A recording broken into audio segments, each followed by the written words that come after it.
quem vai construir as estradas? É inevitável. Sempre que eu explico para algum amigo, algum cliente que eu sou anarcocapitalista, que eu acho que o governo é uma coisa desnecessária, a primeira pergunta que me fazem é: mas e quem vai construir as estradas? Veja, eu não estou falando de socialistas que querem denegrir o libertarianismo, mas de curiosidade natural das pessoas. Aparentemente essa reação sobre as estradas é muito comum, não só aqui no Brasil, mas no mundo todo. O meme "More Roads" surgiu no Zewa justamente destacando isso. Eu concordo com a escravidão, roubo e assassinato porque quem iria construir as estradas? Prova de que os servos já têm um governo. E o Estado disse que se façam as estradas. Mas vamos tentar desmembrar o problema para que isso fique claro para o mais arraigado estatista. O problema de quem vai construir as estradas pode ser dividido em 3 partes. Você tem que resolver essas 3 partes para ter uma estrada funcionando. Primeiro é, quem vai decidir por onde a estrada vai passar? Segundo, como convencer o proprietário da terra a deixar aquela área para uso público, para ser usada como uma estrada? E terceiro, a construção da estrada em si, ou seja, como pagar a terraplanagem, asfalto, manutenção e etc. Então vamos ver cada ponto. Primeiro, quem decide onde a estrada vai passar? A resposta é a seguinte: o mais comum disso é ninguém. A maioria das estradas surge espontaneamente, não são planejadas. O que o governo chama de planejar uma estrada é basicamente escolher entre diversos caminhos de terra que já existem, qual que ele vai usar e melhorar e transformar numa estrada. E escolher entre caminhos que já existem é algo que os moradores da região podem fazer entre si na hora que forem investir em novas estradas. E como surgem esses caminhos, essas estradas de terra? Um grupo de pessoas que moram num lugar, precisa ir a outro lugar, começa a usar um determinado caminho. Quanto mais gente passa no caminho, mais a terra fica compactada, menos mato nasce naquele caminho. E como andar em terra batida e sem mato é muito melhor do que andar em terra fofa com mato, as pessoas passam a usar mais aquele caminho mesmo. Reação autoestimulada. Quanto mais gente usa, mais gente tende a usar. Vou dar um exemplo meu aqui. Eu moro no bairro do Catete, no Rio de Janeiro. É um bairro que se organiza em torno da Rua do Catete. A Rua do Catete hoje ela é meio esquecida, mas ela já foi uma rua muito importante para os estatistas nacionalistas. O governo brasileiro, antes de construir em Brasília, ficava aqui, na Rua do Catete, no chamado Palácio do Catete. Felizmente hoje só tem um museu empoeirado lá e o tal do pijama sujo de sangue que fica lá. Mas o curioso, que muita gente não sabe, é que a Rua do Catete é mais antiga que o Brasil. Tupinambás e Maracajás eram os índios que habitavam aqui a região. Eles já habitavam essa região muito antes dos portugueses chegarem aqui. Haviam várias vilas aqui no Rio de Janeiro, mas não aqui no Catete. A região do Catete era uma região pantanosa, alagadiça, ninguém usava para nada. E realmente, quem mora aqui hoje sabe, choveu, a Rua do Catete enche, sempre foi assim. Bom, os índios não usavam o Catete para morar, mas usavam como passagem, e passavam pelo caminho do Catete. Haviam muitos índios aqui, então o caminho do Catete era muito usado, era bem amplo e demarcado. Quando os portugueses chegaram aqui, já era uma rua de terra, como a que existe em vários lugares por aí.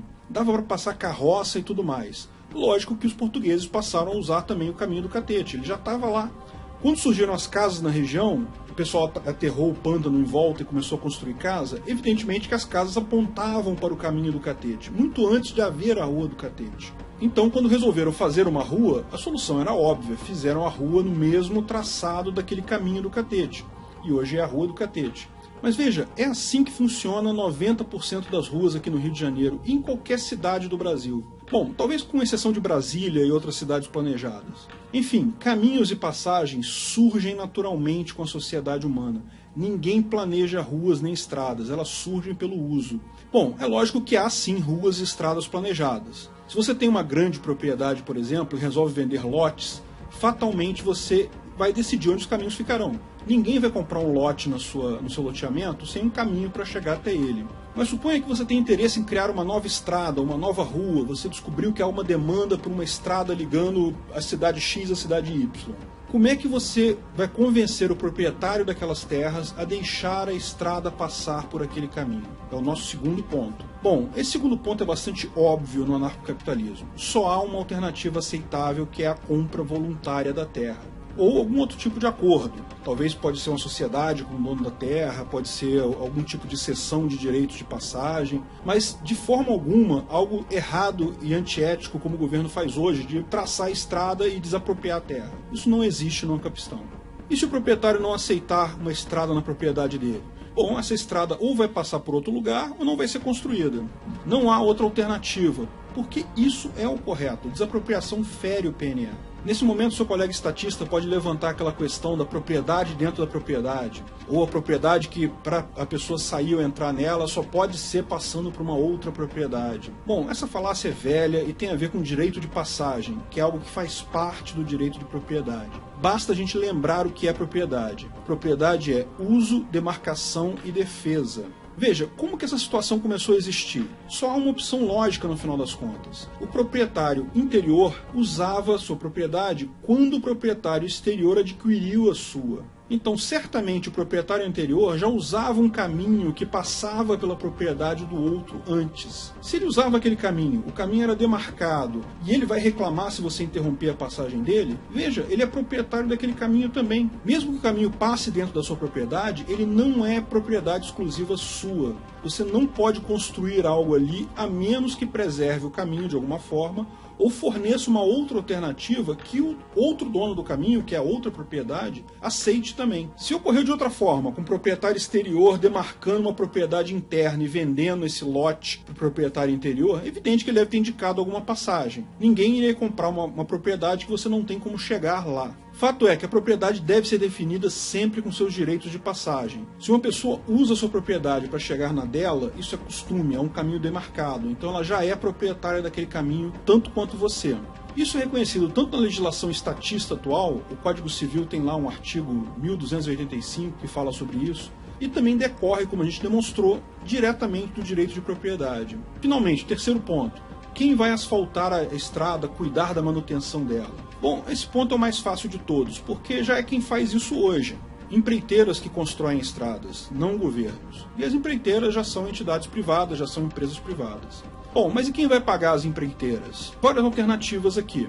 Podem ser os moradores daquela região que voluntariamente se cotizam para asfaltar e manter uma estrada. Pode ser uma empresa proprietária da estrada que vai cobrar um pedágio de quem for usar aquela estrada ou aquela rua. Podem ser as empresas da região que entendem que terão mais lucro com a rua pavimentada e bem cuidada. Muita gente não sabe, por exemplo, que a região dos cassinos de Las Vegas não faz parte da cidade de Las Vegas. Na verdade, é uma região chamada Paradise, é uma região não incorporada americana.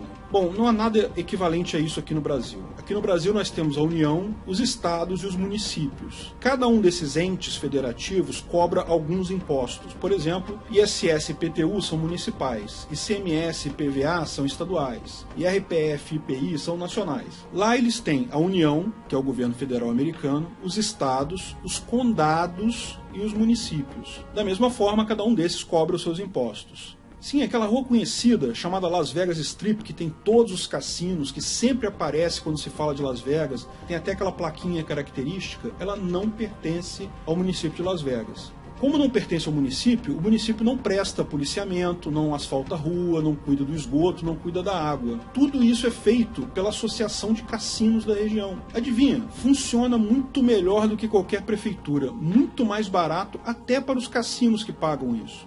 Mas é óbvio pensar isso. O que seria mais caro? As pessoas custearem as ruas ou as pessoas entregarem o dinheiro na mão do político para ele custear as ruas? E assim será no Capistão. Se você não tiver a sorte de viver numa região custeada pelos negócios daquela região, talvez você tenha que rachar com seus vizinhos o custo de manutenção da sua rua. Mas isso vai ser muito mais barato do que pagar o governo para fazer isso.